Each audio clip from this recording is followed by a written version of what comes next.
Hi, this is Tom. Hey, how are you? Good. Do you have Zoom? Oh, okay. You need. Well, you're on. Here, here. Go ahead.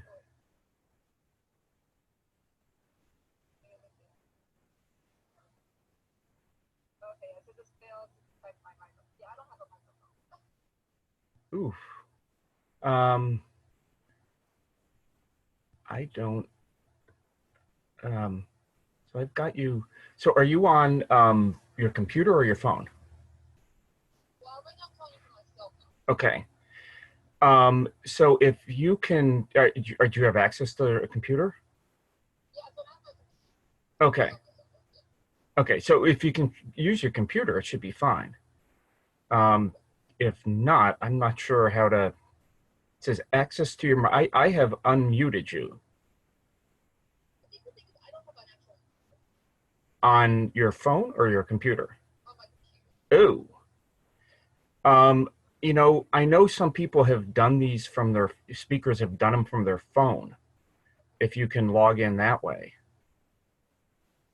you need a new computer, Jen. It's the 21st century.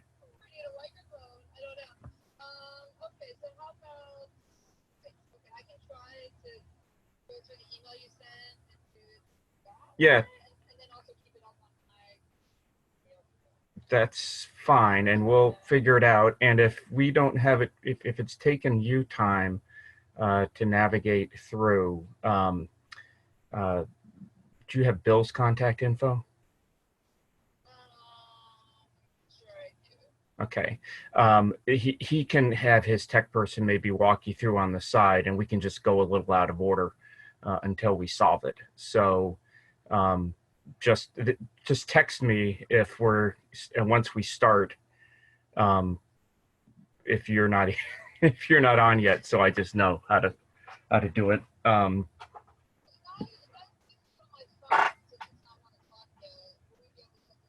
Yes. Yeah, no, I've got you. You're on here as from your computer, and I've got you unmuted. So and you've been promoted to panelist. I, oh, wait a minute. Well, actually, hold on. Now try it.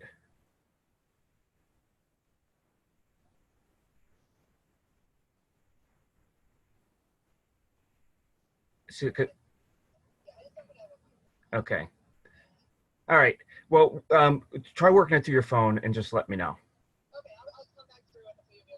Great. Thanks. All right. Bye bye.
Hello?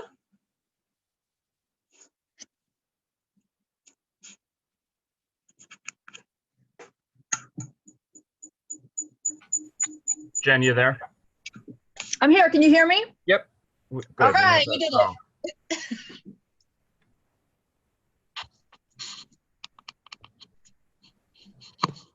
So I'm going to go back to muting mine for another minute or two. Okay, no problem.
Hi, everyone. This is Tom Adams with the Ocean Project. We're still waiting, usually wait a minute or two for people to come on, so we'll get started in just a second.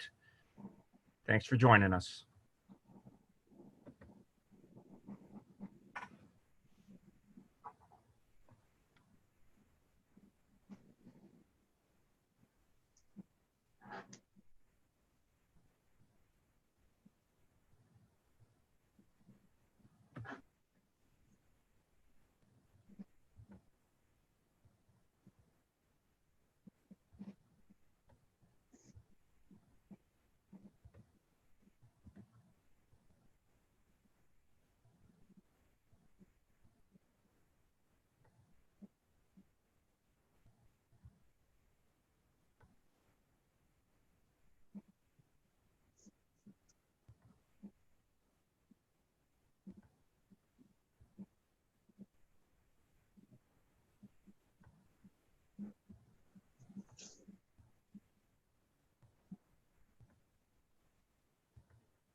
Okay, we're going to get started. Again, my name's Tom Adams. I am an advisor to the Ocean Project, and I'm happy to host today, and we'll get going in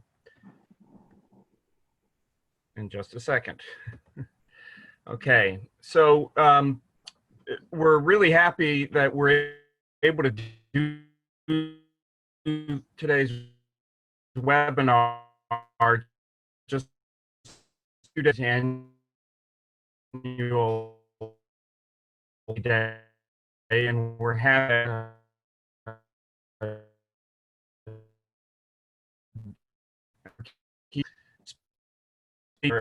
agenda managers that Mogerman, who's with the Natural Resources Defense Council, will speak to that.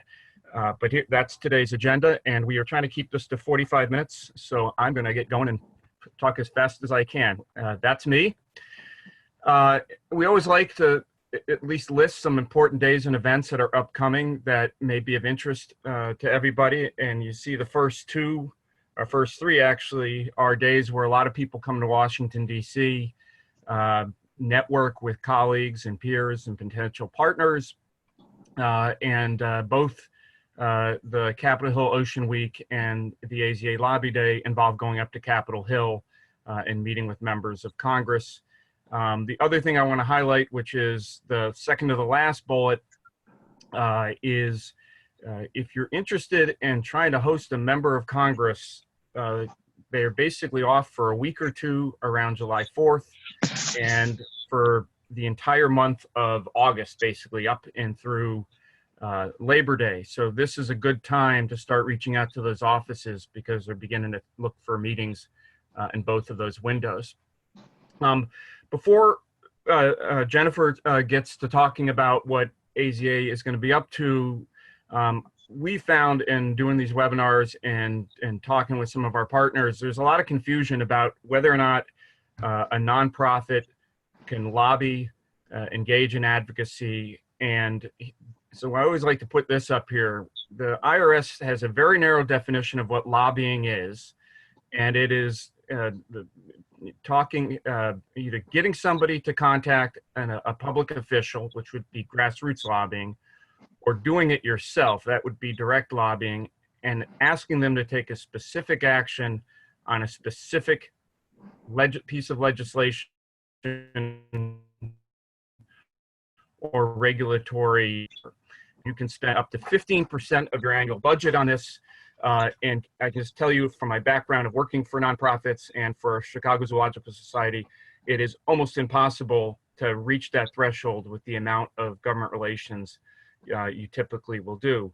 Now, there's a different distinction about activities. One, a lot of people think all advocacy is lobbying. There's advocacy, which is education. That's not covered by this. And I just want to give you an example of education. So, I think all of us understand ocean acidification as a problem. This piece identifies the problem, talks about ways to address the problem, and says that the problem needs action. Nowhere in here are you asking somebody to take a specific action on a specific measure. So this is not covered by the lobby laws. And this is the sort of thing that most of your institutions probably do on a regular, if not daily basis in some form or another. So it gets to the opportunity you have to educate audiences about issues without even actually crossing that threshold into lobbying.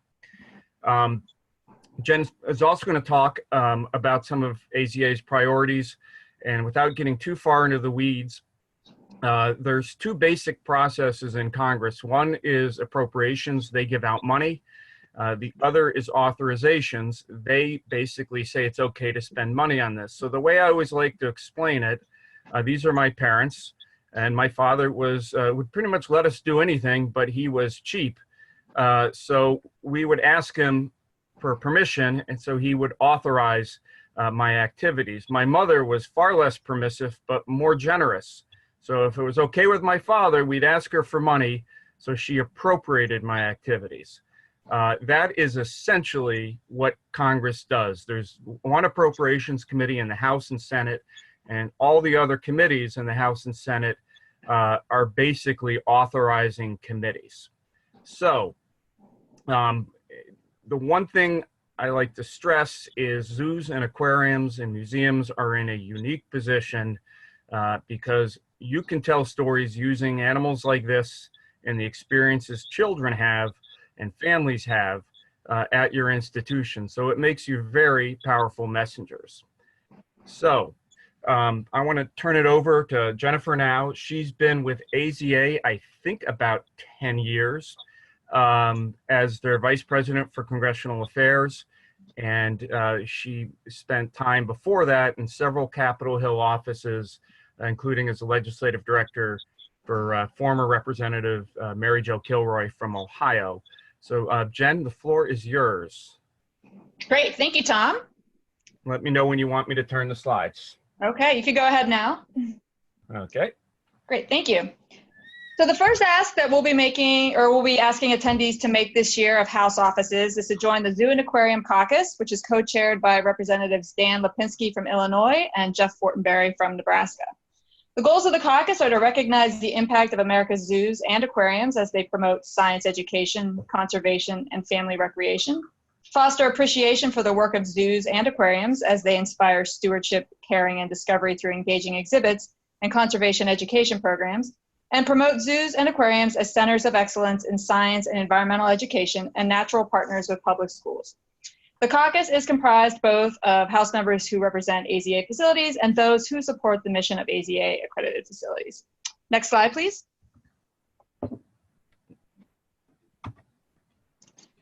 This year, we're also encouraging advocates to share information about two bills that AZA is supporting.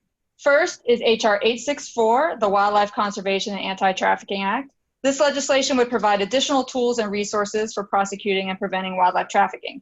It also would direct any penalties, fines, forfeitures, and restitution paid to the U.S. government for criminal violations of certain federal organized crime, racketeering, and money laundering statutes to support wildlife conservation efforts. Next, we're supporting legislation to reauthorize the Save Vanishing Species semi-postal stamp. Semi-postal stamps are sold at a slightly higher rate than the first-class rate. The funds from the sales of this stamp benefit the multinational species conservation funds at the U.S. Fish and Wildlife Service.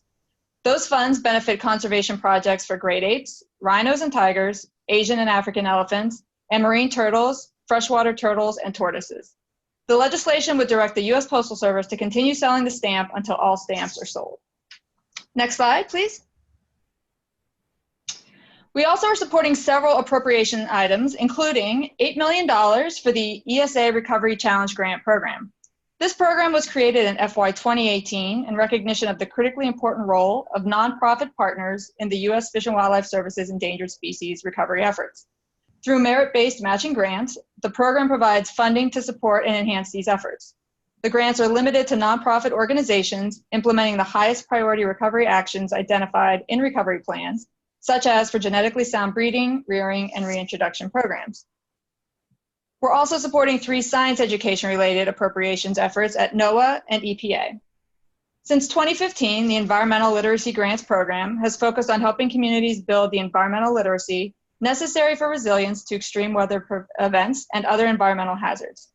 It is the longest standing and most comprehensive national grants program focused on environmental literacy. To date, more than 120 awards have been made, totaling more than $67 million. NOAA's Bay Watershed Education and Training Program funds local experiential learning for K-12 audiences through meaningful watershed educational experiences. These experiences include learning both outdoors and in the classroom and aim to increase understanding and stewardship of watersheds and related marine and aquatic ecosystems. And the final science education appropriations issue is support for $10 million for National Environmental Education Act programs at the EPA. NEEA grants support programs that help build 21st century skills and promote job training and innovation.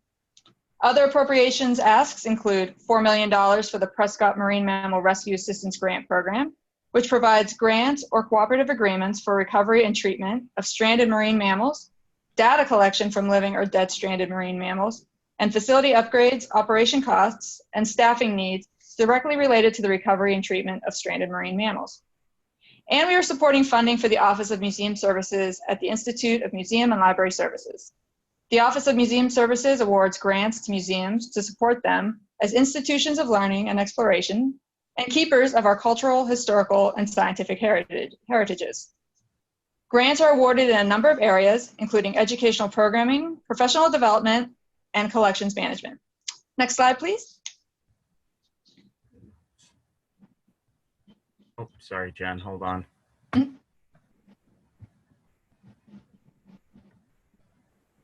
Thanks.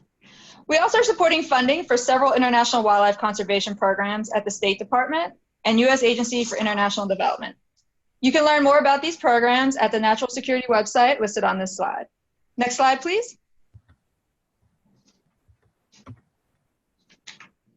And you can learn more about the Global Environmental Facility at its website, also listed on this slide. There also will be representatives and champions of these programs tabling at the AZA Congressional reception if you'd like to learn more about the programs. Next slide, please. So even if you can't make it to AZA Advocacy Day next week, I encourage you to visit with lawmakers and their staff at home in their districts and states. We have helpful information about key issues and setting up meetings at the AZA website. You can also find the schedule for next week's activities and the packet of key issues. And next, I will turn it back over to Tom. Great, thanks, Jen. Let me just say, I spent some time working at Brookfield Zoo and Chicago Zoological Society, and going back, I want to go back a few slides. This one right here, we tapped all of the science education funds for grants or programs for grants, and also the Office of Museum Services. So those are opportunities once appropriations are made to fund your programs, and they really helped us do a lot of good work. So now I'll jump back ahead, and so before Josh speaks, I just want to further set the table a little bit more. These are slides we've used before in the webinars, but what this shows, if you look over on the left-hand side, you see all sorts of museums, and zoos, all at 75% or higher as trusted messengers. That's a great number. It means people are they're not gonna be skeptical, most people, of what you're telling them, and be very open to the ideas you're promoting. One of the reasons they see you that way as a zoo and aquarium museum is you're viewed as not having a political agenda. Again, you look to the right, these numbers are very high for NGOs like the one Josh works for, or government agencies. 50% or lower is basically viewed as neutral when you work in a political world, when you're trying to figure out the credibility of somebody coming in. The other thing that is really important is your guests are more likely to vote than average people. People who've been to zoos or aquariums or museums in before the 2018 election and the 2016 elections, had they visited within a year of election day, they were much more likely to vote in elections. And that is something elected officials, just as you're trying to get people to visit your institutions, you're trying to get membership numbers up. Well, politicians are trying to get the same sort of support from voters. So if they understand that your guests, your visitors, are voters, they're going to pay a little more attention to you than maybe others. Two quick housekeeping things that I neglected to mention. If you have a question, go ahead and enter it either through the chat or question and answer functions on Zoom. And also, this is being recorded and will be posted on our website within the next day or two afterwards, as well as the slides. So if we're going fast and you miss something, just check back in a couple of days, and these slides will be up on our website, and the link is on the first page of the that was up here before. Okay, so delighted to have Josh with us today. Josh is a former colleague of mine at Chicago Zoological Society. He left to go work for Natural Resources Defense Council, an organization I did a lot of work with when I was a Capitol Hill staffer, some work with when I was at Brookfield Zoo, and an awful lot of work when I worked for Audubon and other national NGOs. More importantly about Josh is, besides his background with Brookfield Zoo, his experience at NRDC, museums are in his blood. He's from Springfield, Illinois. His mother has run the Lincoln Museum there. And so he has literally lived in both of these worlds throughout his personal and professional life. So it's great to have Josh here, and I'll turn it over to you. Thanks, Tom, and thanks everyone for tuning in today. I do want to note that I want you to be a secret advocate, not a secret advocate. My Oops, bad. better fix that. Just to follow up really quickly on what Tom was saying, I'm excited to talk to everyone today because this is sort of the world that I came out of, and I oftentimes get asked, particularly from folks in wildlife advocacy circles, like, zoo, why did you shift from that to this? And the reality is that I view what I'm doing at NRDC as an extension of what I was doing at Brookfield Zoo, and that is trying to get people to understand the natural world, have a relationship with it, because we are facing some really huge, monumental, scary problems right now. And if people don't have that relationship with the natural world, they are not in a position to address those things. I guess before I move forward, I should note NRDC is the Natural Resources Defense Council. We are one of the first of the green advocacy organizations. We started in the 70s. We are built largely around litigation, but these days we've got 700 policy advocates, lawyers, scientists, and communicators like myself. We have a big base that we work from. We've got 3 million members and online advocates across the country. So if there's a Venn diagram, there's probably a lot of connection between your audiences and ours. But to the point that Tom made in his earlier slides, we actually do fill our lobbying cap. We spend a lot of our time in DC and state capitals really advancing specific policies. And we do have a political bent to what we're doing. Our mission, I think, is probably very similar to a lot of yours, but we are, I think of it as zoos and aquaria are the long game. Y'all are connecting to kids and families and getting them to think about sustainability issues. And advocates like myself are working on a short game. We have a short window to address climate change and a bunch of other pressing problems. And sometimes we need sharper elbows to get some of that work done. And so that's where I'm coming from. It is a really frightening moment to be focused on these issues. I'm sure everyone saw the IPCC report earlier in the year saying that the world scientists essentially telling us that we've got about 12 years to deal with climate change issues. There's a similar report that's going to be coming out Monday. It's already sort of early versions have already been leaked that comes from another scientific body from the UN, the Intergovernmental Platform on Biodiversity and Ecosystem Services, IPBES, that deals with this concept of ecosystem collapse. And among the things that it's going to say is quick action is needed, or we're going to lose all of our freshwater fish in less than a generation's time. And that impacts from forestry and agriculture could have us see millions of species wink out in a similar sort of a time frame. So this is a moment where whether we are aligned politically or not, I think all of us who work in mission-based organizations that deal with issues of the natural world recognize that action is needed. And to the points that Tom made, you have entrenched, interested, engaged audiences that can make a big difference. The difference is that it doesn't have to be controversial. I spend a lot of my day railing on certain political figures. You don't have to, and in fact, you shouldn't. That's not what Susan Aquaria are about. That's not how you retain the audiences that you bring. Addressing these issues don't have to be political, even if the actual policy fights are very political. Let's keep moving, Tom. And I promise I'll move through these pretty quickly because I'm really interested in hearing if there are questions that you have about how your organizations can engage on some of these pressing sorts of issues. As Tom has mentioned already, your audience is different. Your audience is trusting, they understand what your organizations are about.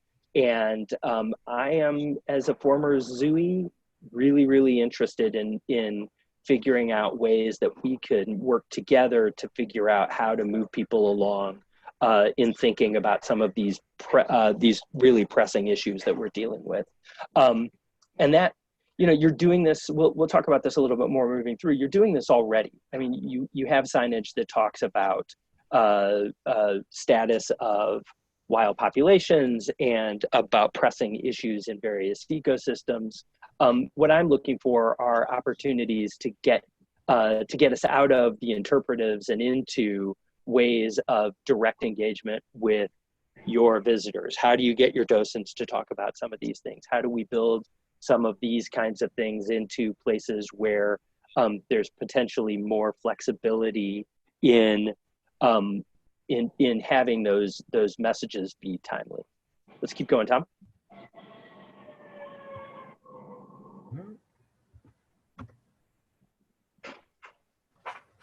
And that's where I think partnerships with my organization are not necessarily something that works for everybody. And that's not what I'm here to talk about or to offer, but this is a good example of the signage at the Mystic Aquarium. It's talking about an effort underway right now to advance and protect a national monument around the Northeast Canyons and Seamounts. These are pictures from the Mystic Aquarium, which is part of a coalition that NRDC is involved with in trying to push these protections in DC. Next slide. There are lots of other sort of issue advocacy kinds of things that should be done. Tom flagged this really good example of the South Carolina Aquarium putting up interpretives to talk about an issue where there's a lot of advocacy going on in terms of limiting plastic pollution in marine environments. So you'll see that this is talking about the problem, not talking about a specific bill in South Carolina or anything that's going on federally. And this is a really, really key point. It's not about pushing Senate Bill 99 or whatever else. It's about understanding what are the flashpoint issues where people need to see messaging from trusted sources that talk about the problems that are out there that impact the animals and the species in your collections, and talking about those issues in a way that people can understand them, so that when there are advocacy issues, they have a baseline to talk about that. In the advertising world, they talk about how people need 3 impressions. They need to hear a message or an advertisement 3 times before it makes its way through their thick skulls and they start to think about those issues. We all are busy in our day-to-day lives. We need to see stuff repeatedly. This is a huge, huge opportunity for your organizations to create those impressions that gets people thinking about those issues. Let's keep going. Yeah, actually, let me just add one thing to Please. that, Josh, because I did speak to the folks at South Carolina Aquarium. There was a municipal ordinance that was eventually passed banning, I can't remember if it was plastic bags, straws, or both. They knew that was happening while they were doing this. They did not talk about that specific piece of legislation at all. So what they did is they helped educate people and local in the community who then contacted their, through other connections, would contact the local government officials and support of that. So this is an example where there can be something out there. You can talk about the issue without talking about the specific legislative remedy. Okay. This is a good example of something similar. So NRDC has long had actually a videography and movie unit. This is a movie that we put out a couple of years ago, Sonic Sea, which dealt with ocean noise. It actually won 2 Emmys this year after being broadcast on Discovery Channel. But before we were broadcasting it, it was being shown in numerous aquaria around the country. Monterey Bay, for example, ran it and was doing at the same time some advocacy around this issue because this is an issue just right outside of the aquarium's walls, where they're very close to blue whale migration routes, where there had been some significant interaction between cetaceans and shipping lanes. So again, this doesn't have to be something that is static and that is always there. There are opportunities to find ways to bring in new content, new opportunities to interpret issues that have meaning, that can build towards other broader kinds of advocacy moments. Next one. And this is an example that I think Tom can elaborate on better, but Cincinnati Zoo taking actual things that they're doing in the park to walk the walk and talk about how, instead of just talking about reducing water use, illustrating what they're doing in the park, putting it front and center, and leading by example. Tom, you have more on that? Yeah, let me, 2 quick things. The upper left picture, they had a rain barrel painting contest, and the winners' rain barrels were installed on site. For all I know, the losers may have been too, but the winners were installed in a very visible place. And I think this is a great example where it's win-win for a zoo or an aquarium that does this, because one, they're promoting the issue, they're urging others to take individual actions to do that, but you're also advertising yourself in building your brand and your commitment to conservation, where you're walking the walk. I mean, it's easy to say save water, but you're able, in the Cincinnati's case, is able to say 1 billion gallons of water saved. So anyways, next, I'll give you the next one, Josh. That's great. And I think the big thing there is the problems that your groups or that your organizations are thinking about, that my organization is thinking about, are giant, enormous. They are scary, and they are things that seem too big. They're at a scale where people can't necessarily understand them. It's these sort of things that put them on a human scale that allow people to understand that their personal actions can make a difference. And that's a big, big part of moving people towards taking broader advocacy steps that can help lead to bigger actions from federal government, state and local governments. So it's really, really important to show people, to break down how they can make a difference. Next one, Tom. So this is a point where I'll make my own sort of personal request. We're at an interesting point with the Endangered Species Act. So whether you are a supporter of the Trump administration or not, we're at a moment where there are a whole series of rollbacks that are going to be coming from the Endangered Species Act. And this is an example of a policy issue that is probably at the core of a lot of your organization's missions. This is the foundational wildlife protection law that is out there. Certainly you all have in your collections species that are exemplars of the power of the Endangered Species Act, the need for the Endangered Species Act to be out there. And this is a moment where people are going to be hearing a lot about the ESA.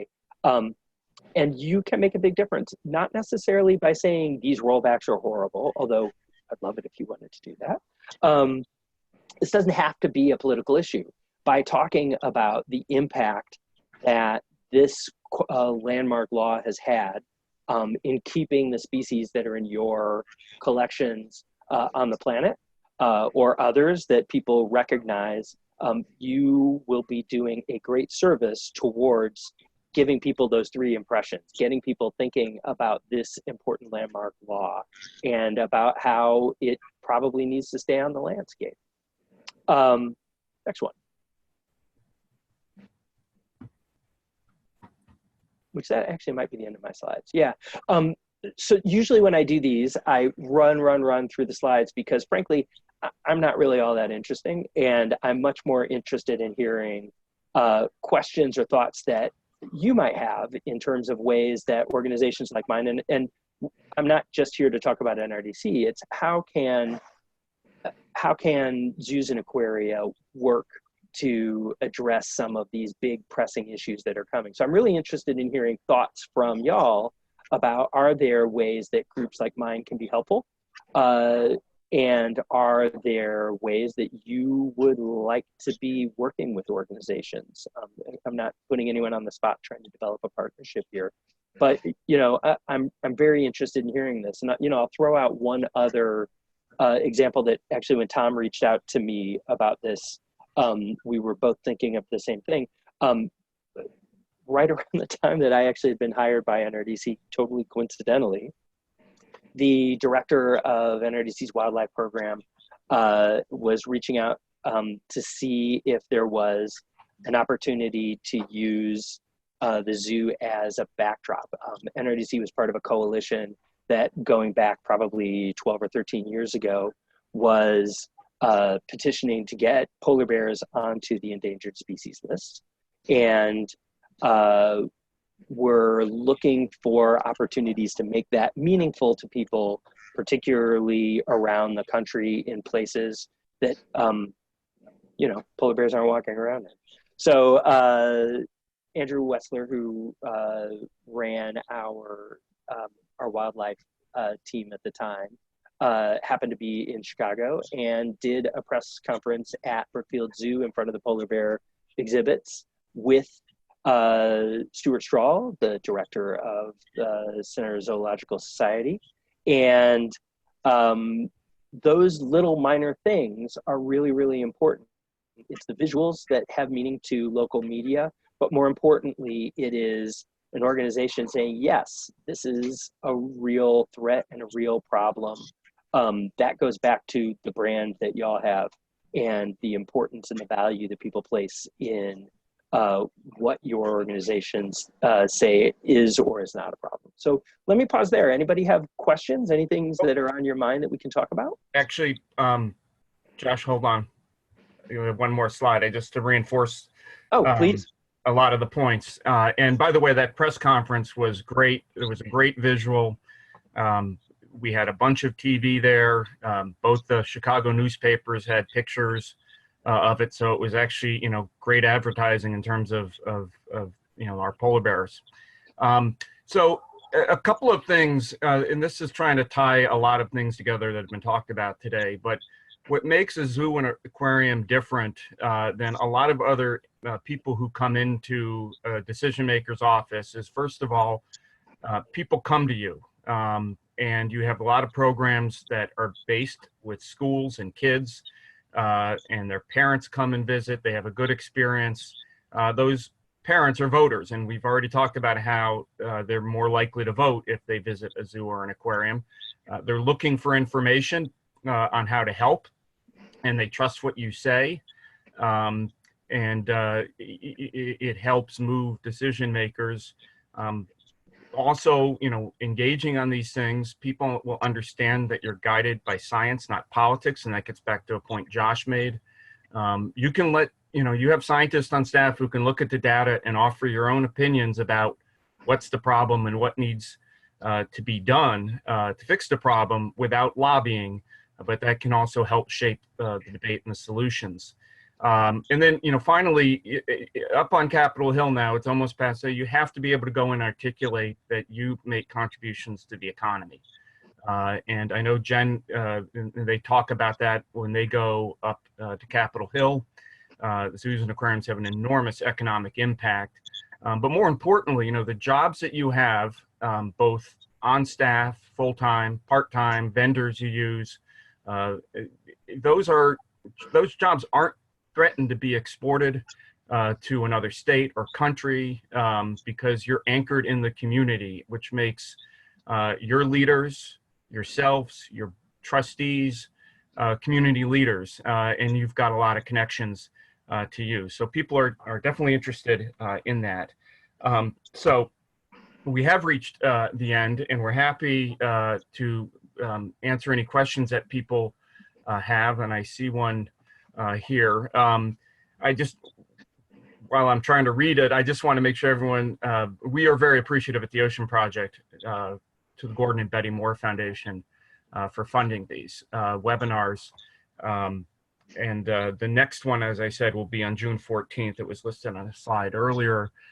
So the question is, I think we've shared language when it comes to how we talk about issues like climate, ocean acidification, how laws like ESA protect species.